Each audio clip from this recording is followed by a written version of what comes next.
ओम सहनाववतु सहनौ भुनक्तु सह वीर्यं करवावहै तेजस्विनावधीतमस्तु मा विद्विषावहै।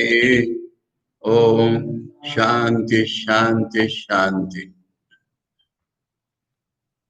कल हम लोग कठोपनिषद के दूसरे अध्याय की तीसरी वल्ली का पहला मंत्र पढ़ करके उसका शंकर भाष्य पढ़ रहे थे, वो पूरा नहीं हो पाया था।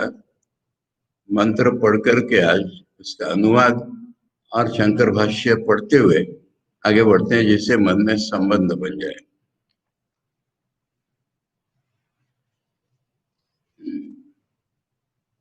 ऊर्ध्वमूलो अवाक्षाख एषो अश्वत्था सनातना तदेव शुक्रम तद्ब्रह्म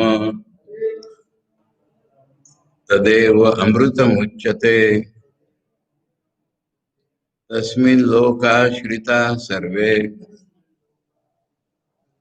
तदुनात्येति कश्चन एतद्वैतत्। जिसका मूल ऊपर की ओर तथा शाखाएं नीचे की ओर हैं, ऐसा यह अश्वत्थ वृक्ष सनातन अनादिकालीन है। यही विशुद्ध ज्योति स्वरूप है, यही मूल विशुद्ध ज्योति स्वरूप है, वही ब्रह्म है और वही अमृत कहा जाता है। संपूर्ण लोक उसी में आश्रित हैं, कोई भी उसका अतिक्रमण नहीं कर सकता। यही निश्चय वह ब्रह्म है जो नचिकेता तूने पूछा था। आचार्य कह रहे हैं, लोक में जिस प्रकार कार्य का निश्चय कर लेने से वृक्ष के मूल का निश्चय किया जाता है, उसी प्रकार संसार कार्य रूप वृक्ष के निश्चय से उसके मूल ब्रह्म का स्वरूप निर्धारण करने की इच्छा से यह छठी वल्ली आरंभ की जाती है।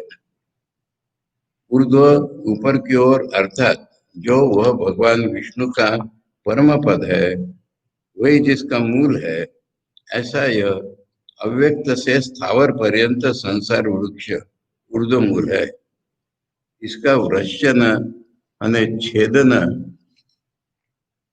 होने के कारण यह वृक्ष कहलाता है, जो जन्म जरा मरण और शोक आदि अनेक अनर्थों से भरा हुआ, क्षण क्षण में अन्यथा भाव को प्राप्त होने वाला, माया में जादू, मृग तृष्णा के जल और गंधर्व नगर आदि के समान दृष्ट नष्ट स्वरूप होने से, दिखते ही नष्ट होने वाला स्वरूप होने से, अंत में वृक्ष के समान अभाव रूप हो जाने वाला, केले के खंभे के समान निस्सार और सैकड़ों पाखंडियों की बुद्धि के विकल्पों का आश्रय है।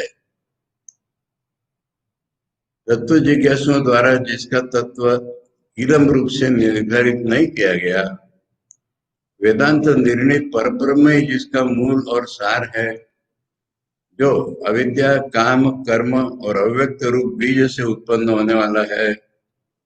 ज्ञान और क्रिया ये दोनों शक्तियां जिसकी स्वरूप होता है, वह अपर ब्रह्म रूप हिरण्यगर्भ ही जिसका अंकुर है। संपूर्ण प्राणियों के लिंग शरीर ही जिसके स्कंद है, जो तृष्णा रूप जल के सिंचन से बढ़े हुए तेज वाला, बुद्धि इंद्रिय और विषय रूप नूतन पल्लवों के अंकुरों वाला, श्रुति स्मृति न्याय और ज्ञानोपदेश रूप पत्तों वाला, यज्ञ दान तप आदि अनेक क्रियाकलाप रूप सुंदर फूलों वाला, सुख दुख और वेदना रूप अनेक प्रकार के रसों से युक्त, प्राणियों की आजीविका रूप अनंत फलों वाला तथा फलों की तृष्णा रूप जल के सिंचन से बढ़े हुए और सात्विक आदि भावों से मिश्रित एवं दृढ़ता पूर्वक स्थिर हुए कर्म वासनादि रूप अवान्तर मूलों वाला है। ब्रह्मा आदि पक्षियों ने जिस पर सत्यादि नामों वाले 7 लोकों रूप घोंसले बना रखे हैं, जो प्राणियों के सुख दुख जनित हर्ष शोक से उत्पन्न हुए नृत्य गान वाद्य क्रीड़ा आस्फोटन खम ठोकना हंसी आक्रंदन रोदन तथा हाय हाय, छोड़ छोड़ इत्यादि अनेक प्रकार के शब्दों की तुमुल ध्वनि से अत्यंत गुंजायमान हो रहा है तथा वेदांत विहित ब्रह्मात्मिक दर्शन रूप असंग शस्त्र से जिसका उच्छेद होता है, ऐसा यह संसार रूप वृक्ष अश्वत्थ है। अर्थात अश्वत्थ वृक्ष के समान कामना और कर्म रूप वायु से प्रेरित हुआ नित्य चंचल स्वभाव वाला है। स्वर्ग को रोज बदलता है, तो अविद्या और कामना और कर्म से स्वर्ग, नरक, तिर्यक और प्रेतादि शाखाओं के कारण यह नीचे की ओर फैली शाखाओं वाला है तथा सनातन यानी अनादि होने के कारण चिरकाल से चला आ रहा है। यहाँ तक हम लोगों ने कल पढ़ा था। और अब मंत्र का उतना भाग रह गया है, तदु नात्तेति कश्चन और एतद् वैत। अभी इसके पहले की जो लाइन है वो भी पढ़नी है। पहली लाइन का इतना भाष्य हुआ है आचार्य का काव्यात्मक। अभी जो दूसरी दो लाइनें, वह जो मूल ब्रह्म है वही शुक्र है, तो वही ब्रह्म है, ये अभी आचार्य बताएंगे।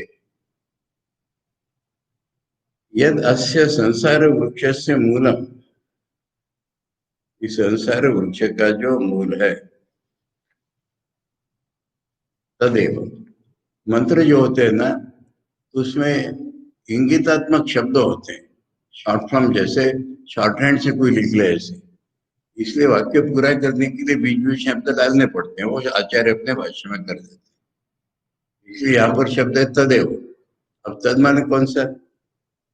यद अस्य संसार वृक्षस्य मूलम, ये पहली लाइन के साथ इसका कनेक्शन किया। पहली लाइन में ऊर्ध्व मूल अवाक शाखा अश्वत्था सनातन, में अश्वत्थ की बात है, खाली ऊर्ध्व मूल बताया, उसका मूल वगैरह ऐसा कनेक्शन वाक्य पूरा करने की फुर्सत नहीं ऋषि को, वो आचार्यों का काम होता है वाक्य कनेक्ट करके हमको बताएं।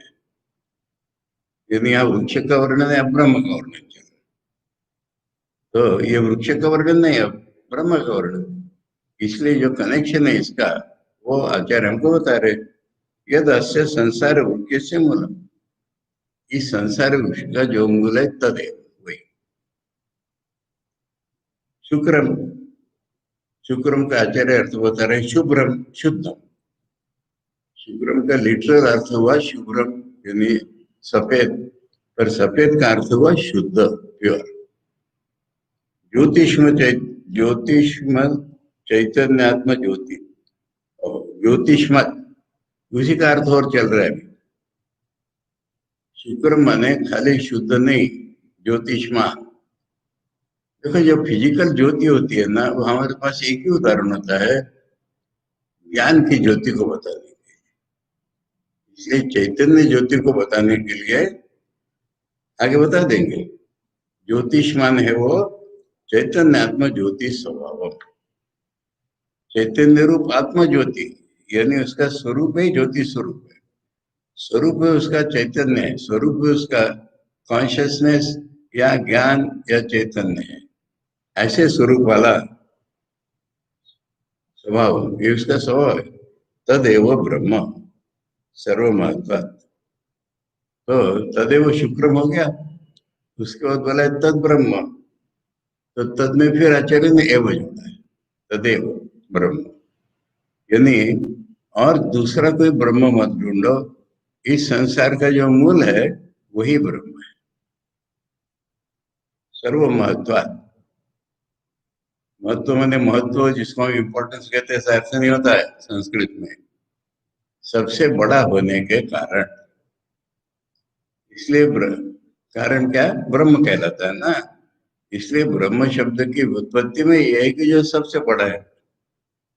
अब सबसे बड़ा चीज समझने लायक होती है, जैसे समुद्र को उदाहरण लो, उसमें कई तरंगे है, तो सबसे बड़ी तरंग ऐसा अर्थ नहीं होगा उसका, समुद्र सबसे बड़ा है। या निर्गुण ब्रह्म को बताना है तो हम कहेंगे जल उससे भी बड़ा है, समुद्र भी एक आकार है, पर जल सबसे बड़ा है। नहीं तो सबसे बड़ा ये रावण, कुंभकर्ण, हिटलर, मुसोलिनी, ये सबसे बड़े होते हैं। और इनको बाकी लोग मिलकर के एडुकेट कर देते। इसलिए सबसे बड़ा माने सर्वव्यापी, एक ही अर्थ।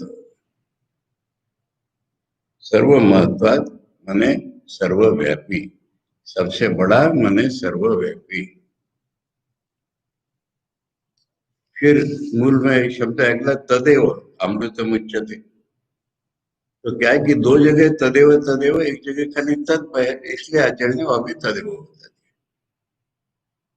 तदेव अमृतम उच्यते, उसी को अमृत कहते हैं। तदेव अमृतम अविनाश स्वभाव उच्यते, मैंने उसका कोई नाश नहीं कर सकता, किसी को अमृत का आचार्य ने। परंतु कल हम लोगों ने इसका और भी अर्थ सोच लिया। अमृत माने कभी न मिटने वाला विशुद्ध आनंद।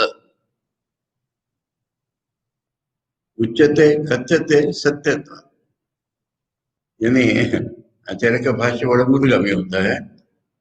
कहते हैं तो कहते मैंने किंवदंती ऐसा नहीं, सत्य इसलिए कहते हैं। कहते हैं कौन? ऋषि लोग, जिनका अनुभव है वो कहते हैं, क्योंकि ये सत्य है। अब इससे अलग का क्या फिर? अगर तदेव ब्रह्म है, तदेव अमृत है, तो इसका इम्प्लीकेशन निकालो। ये आचार्य का काम है।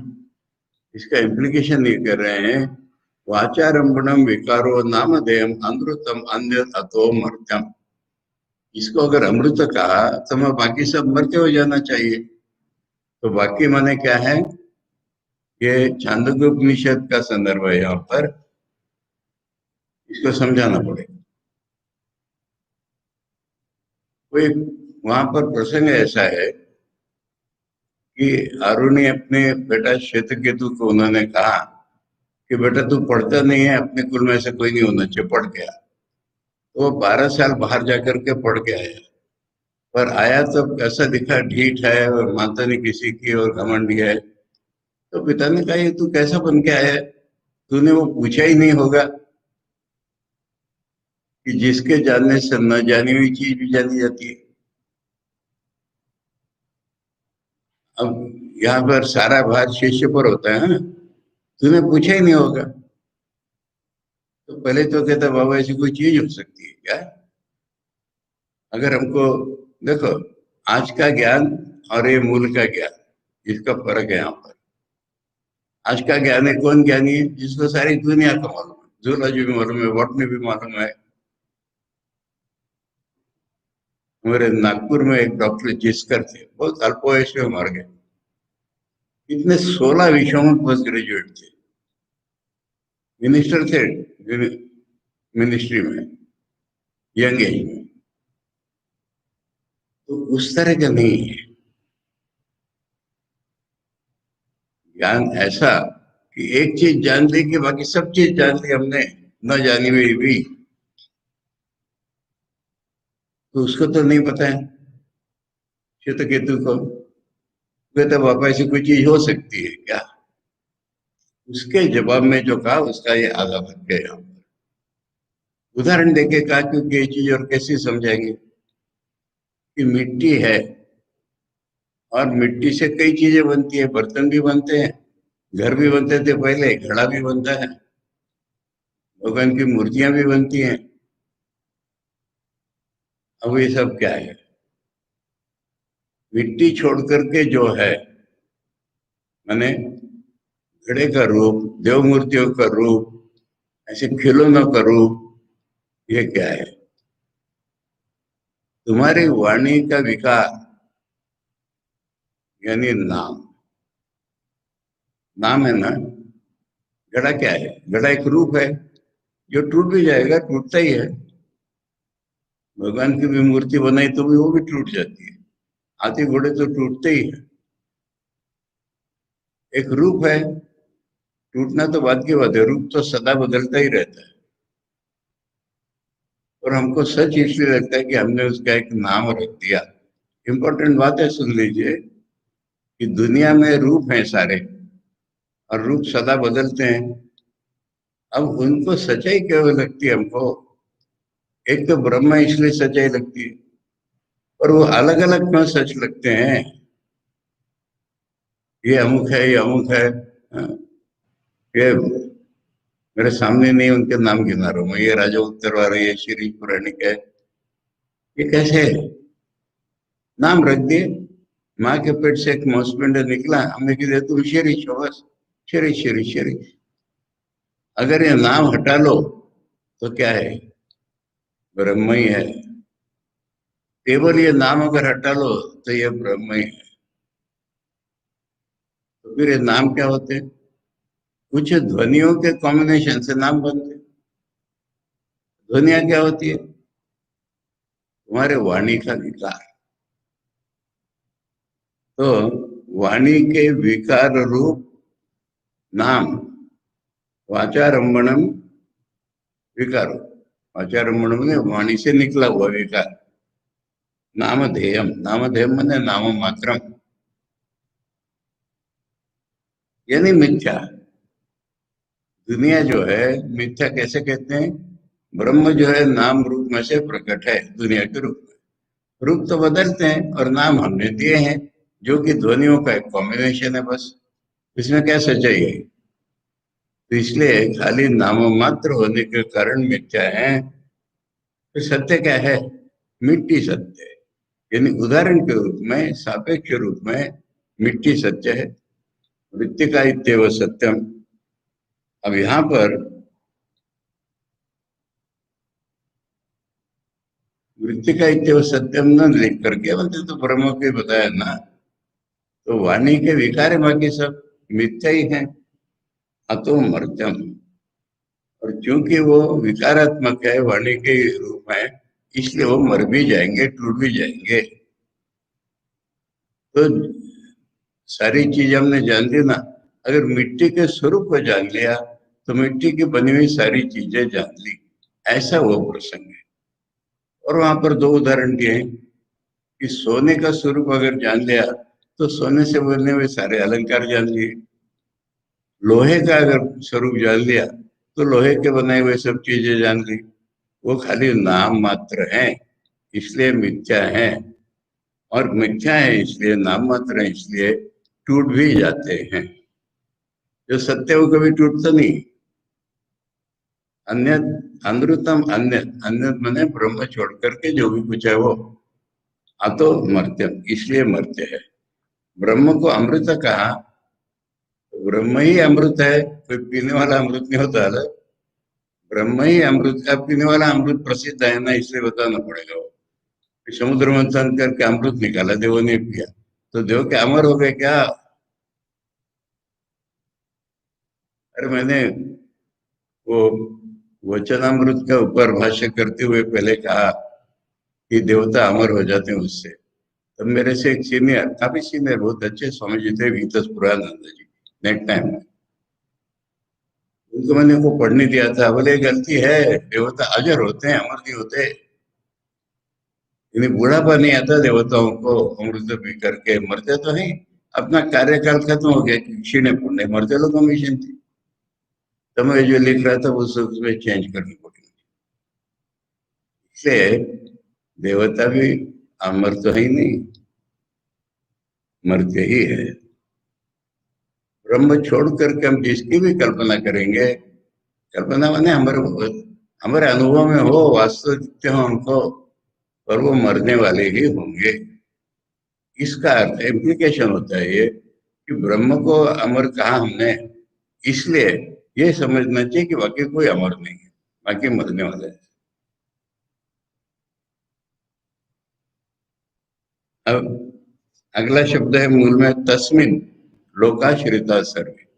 तो तस्मिन में आचार्य याद दिला, देखो हर एक वाक्य का सब्जेक्ट अलग अलग है ना, इसलिए तस्मिन परमार्थ सत्य ब्रह्मणि। ये परमार्थ शब्द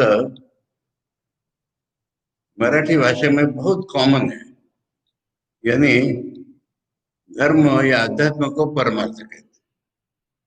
स्वार्थ होता है एक, परार्थ होता है एक, परमार्थ होता है। पारमार्थिक बातें, परमार्थ शब्द का अर्थ क्या है इसको समझना पहले। अल्टीमेटली रियल अंग्रेजी में हम कहेंगे, अंत में जो सत्य निकलेगा उसका नाम परम अर्थ है। टूट गया, वो परमार्थ नहीं है। उसके मूल में ब्रह्म था, वो परमार्थ है।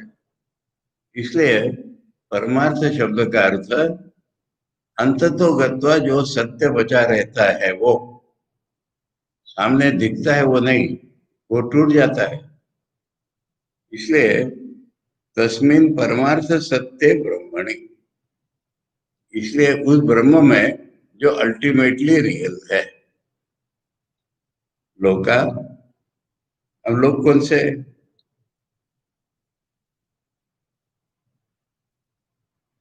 लोग कौन से? हमको दिखने वाले। गंधर्व नगर मरीचि उदक माया समाहा, लोग तो ऐसे हैं ये सारे। ब्रह्मलोक हो, स्वर्गलोक हो, हम लोग बात कर रहे थे, रामकृष्ण लोक हो, ये सारे लोग हैं। कैसे? मृग जल दिखता है, जादू की नगरी दिखती है, गंधर्व नगर दिखता है, नष्ट हो जाता है। इसलिए टिकने वाले नहीं है कोई। लोग इसमें आश्रित हैं, तो फिर ब्रह्म का अब कहते शब्द नहीं होता। लोगों का आश्रय कह दो ना ब्रह्म को, बोले लोग होंगे तो उनका आश्रय कहेंगे ना। इसलिए हमारे अनुभव में जो है वो गंधर्व नगर मरीचि उदक माया, माया माने जादू होता है सब जगह। यहाँ गंधर्व नगर माने आकाश में प्रतीत होने वाला नगर जो नहीं है वहां पर। मरीचि उदक माने जिस अंग्रेजी में मिराज कहते हैं, मृगजल, यानी रेती वालू जो पानी के समान दिखती है वो समाहा। इन तीन उदाहरणों से परमार्थ दर्शन अभाव अवगमन, वही परमार्थ दर्शन, यानी जब अल्टीमेटली एनालाइज करते करते या हमारा बोध बदलते बदलते हमको जब अंतिम दर्शन होता है, तब ये अभाव हो जाता है। अभाव गमना यानी अभाव में चले जाने वाले, नष्ट हो जाने वाले, हमारे मन में हमारे अनुभव में न टिकने वाले। दुनिया दिखती है, निर्विकल्प समाधि में नहीं दिखती। आंख बंद करने से नहीं होता है निर्विकल्प समाधि। आंख बंद करते हो तो कान नाक बंद करते हो क्या? इसलिए पूर्ण ज्ञान है ये, परंतु कुछ रहता नहीं वहां पर। चीजों का स्वरूप समझ में आने के कारण, ज्ञान में आने के कारण चीजों का रूप खत्म हो जाता है। इसलिए कहते हैं कि परमार्थ दर्शन अभाव अवगमना। अवगमना माने जाना ही जाते हैं, इनका अभाव जाना जाता है जब हम परमार्थ दर्शन पाते हैं, यानी अल्टीमेट रियलिटी का दर्शन पाते हैं, अंतिम सत्य का दर्शन पाते हैं, या अंतिम दर्शन पाते हैं। तब जो है जाने जाते हैं कि ये है ही नहीं लोग। अभी श्रिता आश्रिता सर्वे, अब है ही नहीं तो दिखते क्यों है? ब्रह्म के आश्रय से हैं, इसलिए ये अर्थ है। अब जैसे उदाहरण के लिए रज्जु सर्प या रेगिस्तान का जो उदाहरण है, पानी तो सत्य ही नहीं, ये दिखता क्यों है? रीति है, इसलिए। फिर कहाँ आश्रित है? वो रीति में आश्रित है। तो आश्रित का अर्थ ऐसा, कोई टेबल है, कॉट है और उसके ऊपर तुम बैठे हो, ऐसा आश्रय नहीं लेना है। आश्रित है मैंने जैसे रेती में पानी आश्रित है, और वेदांत की जो उदाहरण होते हैं, रस्सी में सांप आश्रित है। सांप तो है ही नहीं, दिख रहा है, क्यों दिख रहा है? रस्सी दिख रही है। तो ऐसे आश्रित हैं, ये आचार्य समझाने। नहीं तो फिजिकल शुरू में आदमी की कल्पना होती है भगवान सबके आश्रय है, भगवान सबके आश्रय है, सब नाम की चीज हो तब तो। इसलिए आचार्य ने यह बताया हमको अद्वैत सत्य का अनुभव सब जगह। आचार्य बता रहे हमको हर एक मंत्र के अंतिम तात्पर्य तो वहीं पहुंचेगा ना। श्रिता का अर्थ है आश्रिता, सर्वे समझता। अभी आश्रय कब है उनका? उत्पत्ति स्थिति लयेशु, यानी जगत जब उत्पन्न हो रहा है, दिख रहा है हमको, उत्पन्न कुछ नहीं हो रहा है। आश्रय कौन है? भगवान। ज्ञानेश्वरी जिन्होंने पढ़ी है, ज्ञानेश्वर एक जगह कृष्ण के मुंह से अर्जुन से पूछ रहे हैं, अरे जो हुआ ही नहीं उसके क्या पूछ रहे हो डिटेल? ऐसा मैं दुनिया के बारे में क्या डिटेल पूछ रहे हो, जो हुआ ही नहीं उसके बारे में? तो ये जब हो रहा है तब क्या हो रहा है? हो रहा है तो उसमें आश्रित है, अपने में स्थित ही नहीं है वो, अपने में रियली नहीं है। ब्रह्म के आश्रय के कारण हमको सत्य प्रतीत हो रहा है। अच्छा हो गया, अब दुनिया बन गई। अब बन गई तो दुनिया कंटिन्यूस क्यों लगती है? दुनिया सत्य क्यों लगती है, कंटिन्यूस क्यों लगती है? ब्रह्म आश्रित है इसलिए। अपने में न कंटिन्यूस है। अरे टूटे टूटे क्षण होते हैं ना सिनेमा में, अब वो स्क्रीन पे चलते हैं, स्क्रीन स्थिर होता है इसलिए एक दिखते हैं। इसी तरह से इस दुनिया में क्षण भंगुर होते हुए भी दुनिया हमको कंटिन्यूस लगती है और सत्य लगती है, ब्रह्म के आश्रय से। प्रलय, जब ये दुनिया प्रलय होता है दुनिया का, तो कहाँ जाती, कहाँ? जहां से आई थी वहीं जाती है। ब्रह्म से आई, ब्रह्म में चली गई। तो उत्पत्ति स्थिति लय काल में सारे लोग, दुनिया माने सारे लोग उसी में आश्रित हैं। अब आखिरी लाइन, तद वो ब्रह्म न तेति कश्चन। तद ब्रह्म मूल मंत्र है, तदु नात्यति कश्चन। तो तद माने वही ब्रह्म ही आया है यहाँ पर। और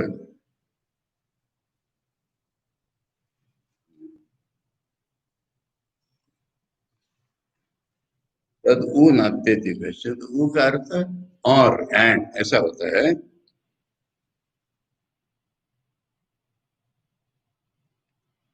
आचार्य ने उ का अनुवाद नहीं किया, तद उ, तद ब्रह्म नात्यति, न अतिवर्तते, उसके बाहर कोई नहीं जाता, अतिक्रमण नहीं करता। आचार्य यहाँ पर उदाहरण दे रहे हैं, मृदादिम इव घटादि कार्य।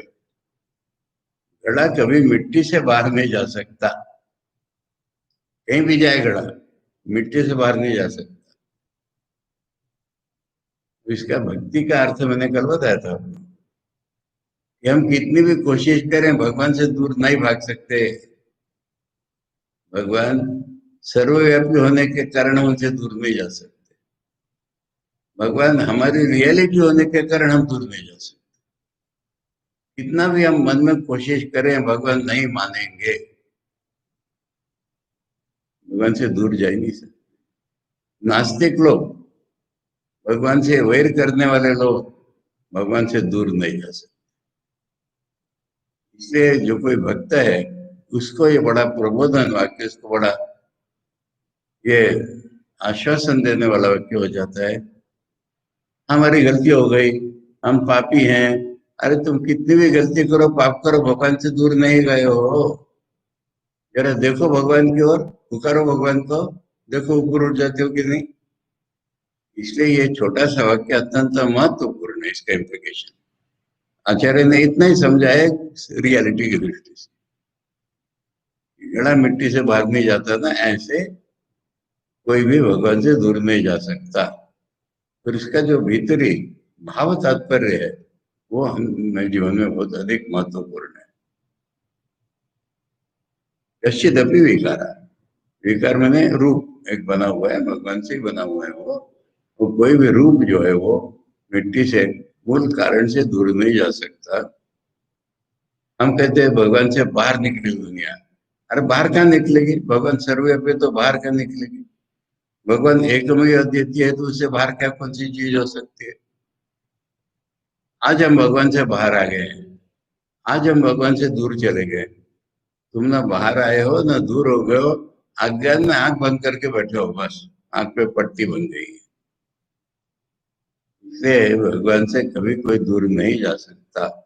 इसको आप जो मान लो, दार्शनिक सत्य, आश्वासवाणी और अत्यंत आशा का स्थान, हम भगवान को पाएंगे ही, कितने भी गिरे हुए हों तो भी। इसको मैंने कल उदाहरण में दिया था कि माँ कह रही है तो नरक में भी गया तो तेरी चोटी खींच के बाहर ले आओ। तो इसलिए अब इसका अर्थ ये नहीं है ना हमने कुछ करना है गड़बड़। हमसे गलती से पाप गलतियां होती रहती हैं, भगवान से दूर हम कभी नहीं गए। एतद वैतद, इसका आचार्य ने भाष्य कई बार किया है, ये आया है, इसलिए यहाँ पर नहीं किया है। इसलिए हमने बता दिया था कि नचिकेता तूने जो सत्य पूछा था और जिसके लिए सारा ये प्रयास है, जहाँ आचार्य ने अर्थ बताया है ना, वो बड़ा सुंदर है।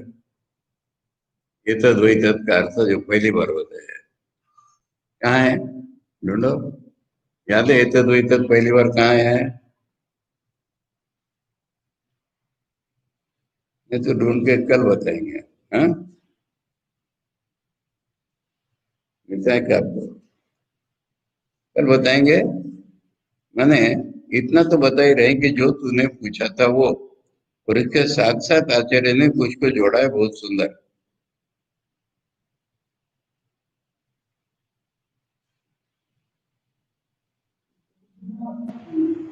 हाँ मिला है। कौन सा मंत्र बोलो? कौन सा, कौन सी अध्याय का, कौन सी वल्ली का? हाँ, अच्छा पहली वल्ली, हाँ ठीक है।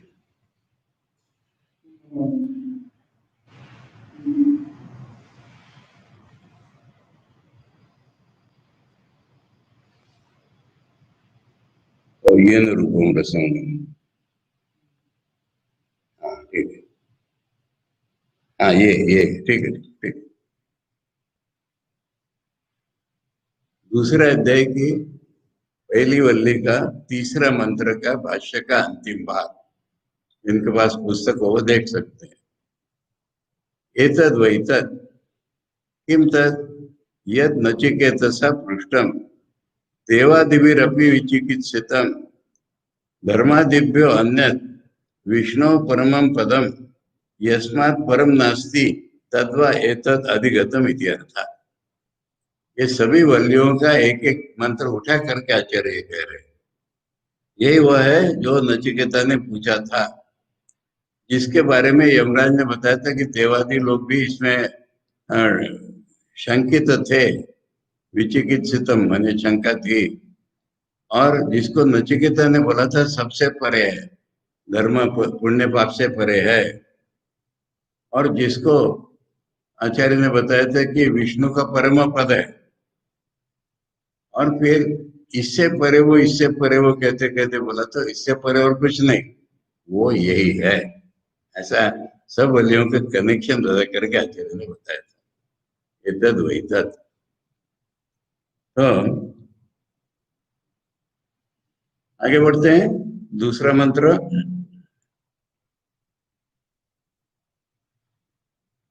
यदिदम किंच जगत सर्वम प्राणे एजति निःसृतम महद भयम वज्रम उद्यतम य एतद् विदु अमृतास्ते भवन्ति। इसमें दो बातें बता दूं पहले, तो पाठ की बात।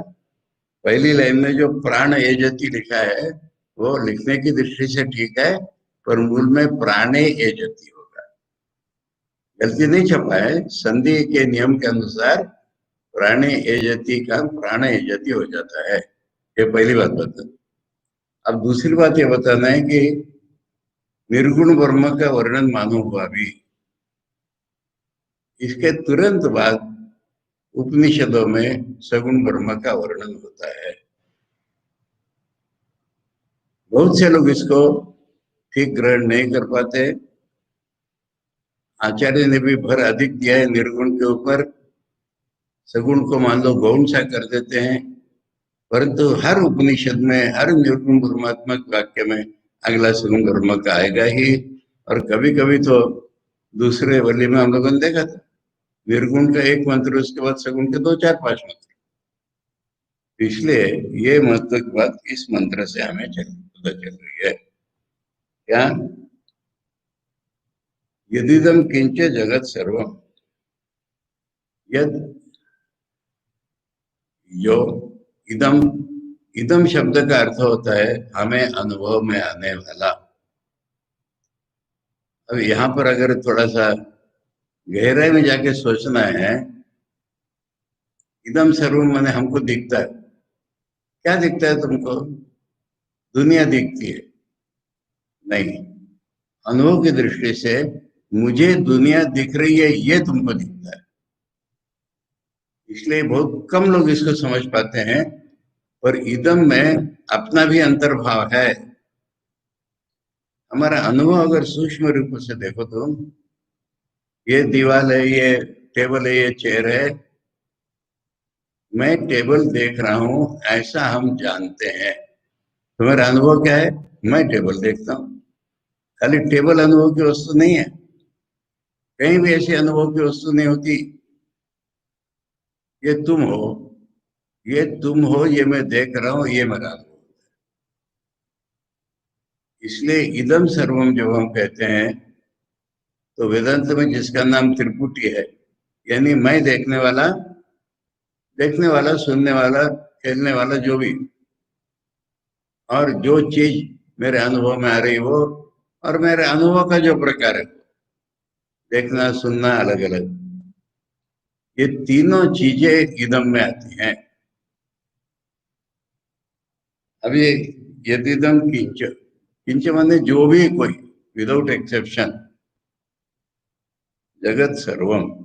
जगत का अर्थ हमें अच्छी तरह समझ लेना चाहिए।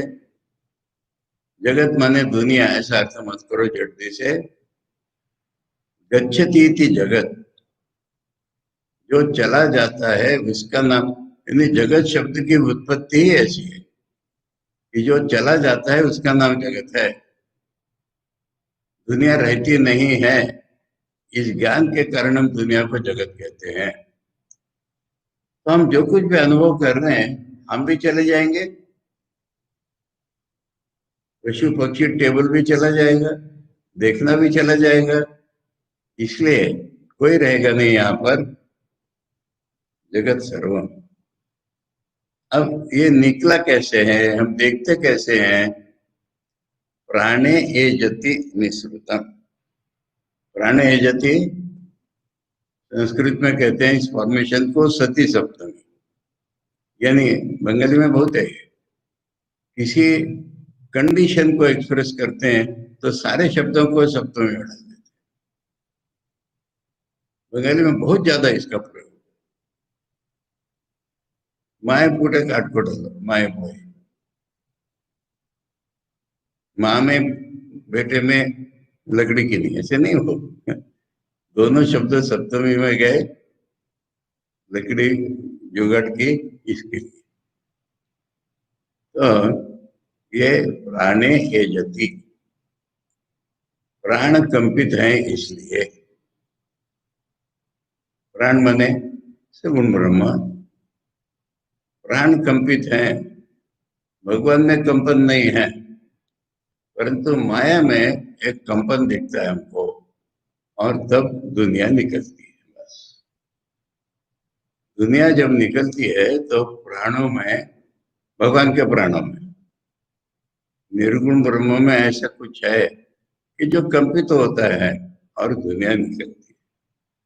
प्राणी एजति निःसृतम, बाहर निकली। बाहर निकली मैंने भगवान से बाहर नहीं निकली, बाहर निकली मैंने हमको दिखने लगी, बस इतना याद है।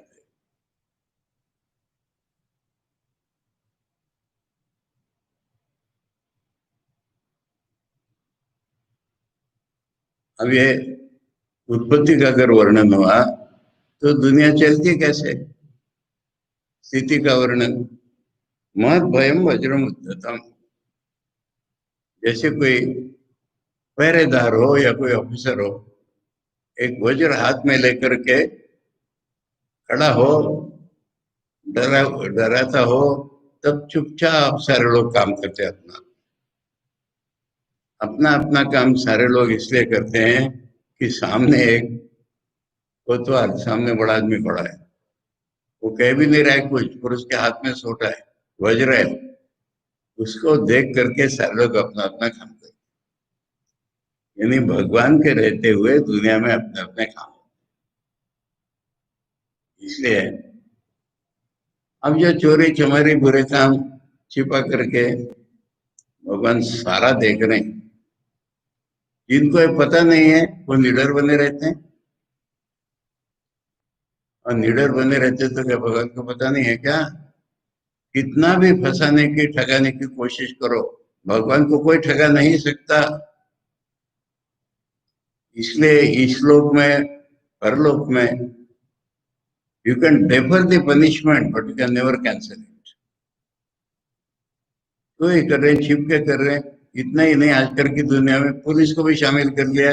अरे पुलिस का भी बाप बैठा है, छोड़ेगा नहीं तो।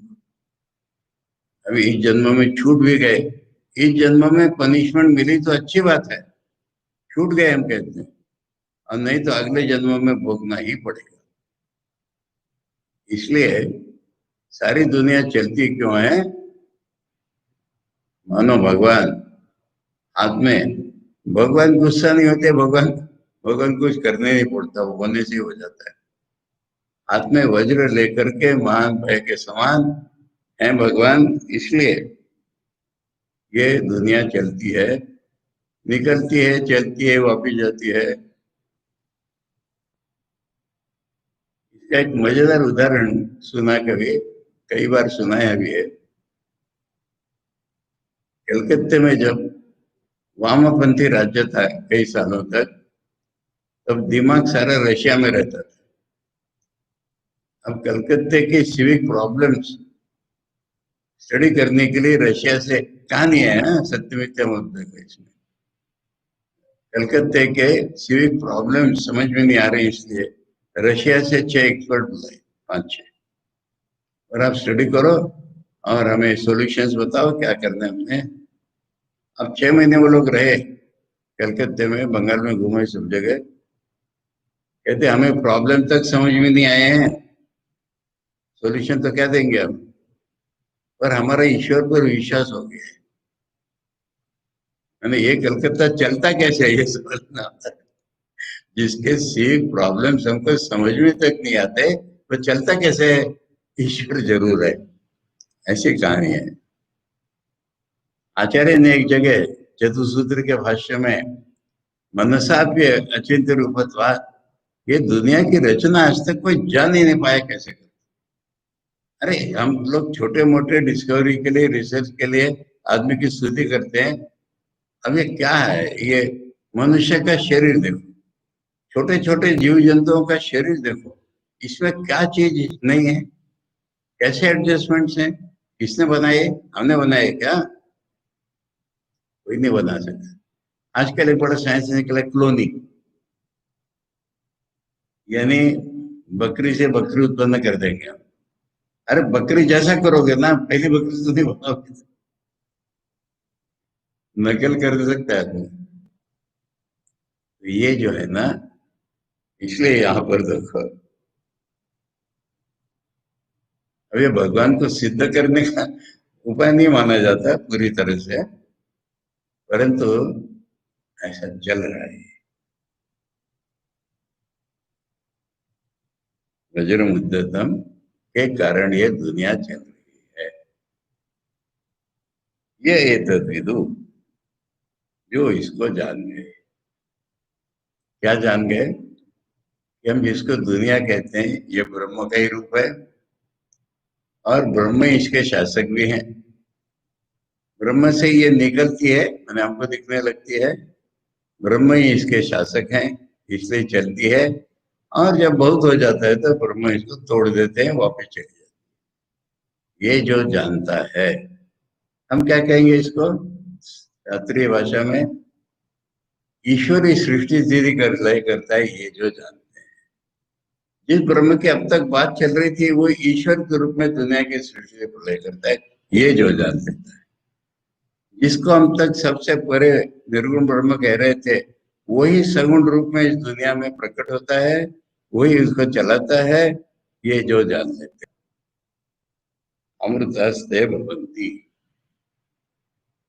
यानी ब्रह्म को अमृत बोला था, अभी आदमी अमृत हो गए।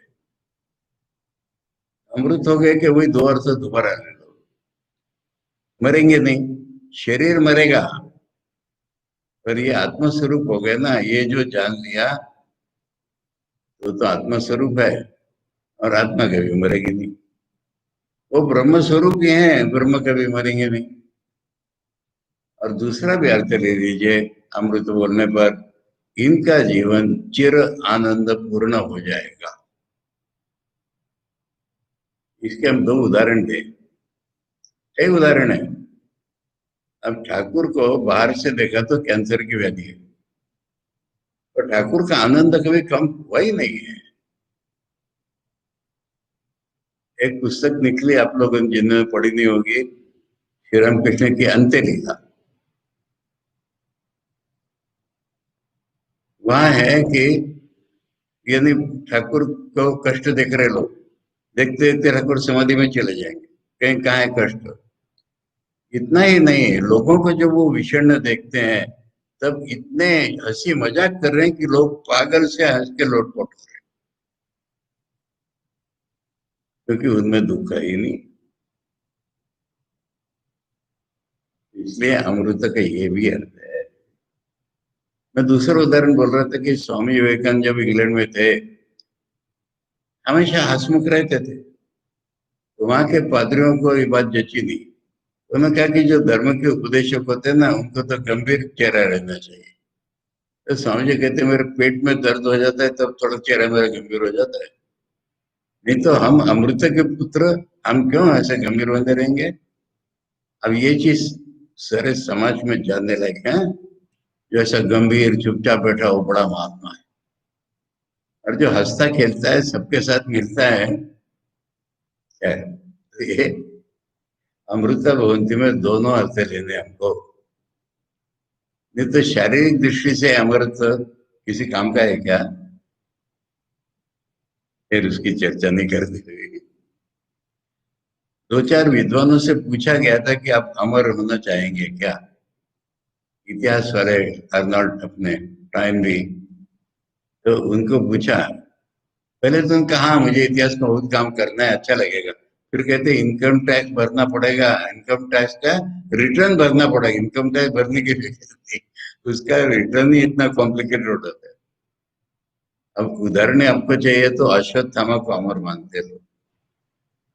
लोग कहते हैं कि कहीं भी आप बैठे हो, लोगों को दर्शन हुए कई लोगों को, अगर कोई आदमी आए रूखा सूखा, बाल उसके सूखे, तेल मांग रहा है आपसे, समझ लीजिए अश्वत्थामा।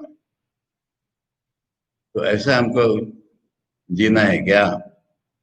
अमृता भवंती का अर्थ फिजिकल नहीं होता, शरीर मरने वाला है, इसको मरने दो, हम तो आत्मा है, हमें कहीं मरनी नहीं है ये। और आनंद हमारा कभी घटेगा ही नहीं। ये जो है ब्रह्म का वर्णन नहीं चल रहा है, ये ब्रह्म को जानने वाले का वर्णन चल रहा है। तो ब्रह्म को जानने वाला ब्रह्म ही हो जाता है ना, और ये सगुण ब्रह्म को जानने वाले का वर्णन चल रहा है। सगुण ब्रह्म को जानने वाले का नहीं, जो निर्गुण ब्रह्म था वही सगुण ब्रह्म, ये जानने वाले का वर्णन है। ये एतद् विदु अमृतास्ते भवन्ति। आचार्य भाष्य इसका पूरा नहीं पढ़ पाएंगे, पर इंट्रोडक्शन के रूप में पढ़ लेते हैं। यद विज्ञानाद अमृता भवन्ति इति उच्यते, जगतो मूलम तदेव नास्ति ब्रह्म असत एव इदम निश्रुतम इति। नास्तिक जो लोग हैं वो ऐसा सोचते हैं कि जिनके अनुभवात्मक ज्ञान से अमृत हो जाते हैं, ऐसा कहा जाता है, जो जगत का मूल मानते हैं हम लोग, वही है ही नहीं ब्रह्म, असत है जगत का मूल। ऐसे शून्य में से ये सारी दुनिया निकली है, ऐसा जिसके मन में आता है उसको जवाब देने के लिए श्रुति कह रही है तन्न, ऐसा नहीं है, ये तुम्हारी सोच गलत है, इसको बताने के लिए ये मंत्र आया है, यदिदम किंच इत्यादि। दोबारा पढ़ेंगे इसको। ये मंत्र इसलिए आया है कि वो है ही नहीं ऐसा मत समझो, दुनिया तो उसी से निकली ना, नहीं है क्या? ऐसे। ओम सहना भवतु, सहनौ भुनक्तु, सह वीर्यं करवावहै, तेजस्विनावधीतमस्तु मा विद्विषावहै। ओम शांति शांति शांति। हरि ओम तत्सत। श्री रामकृष्ण अर्पणमस्तु।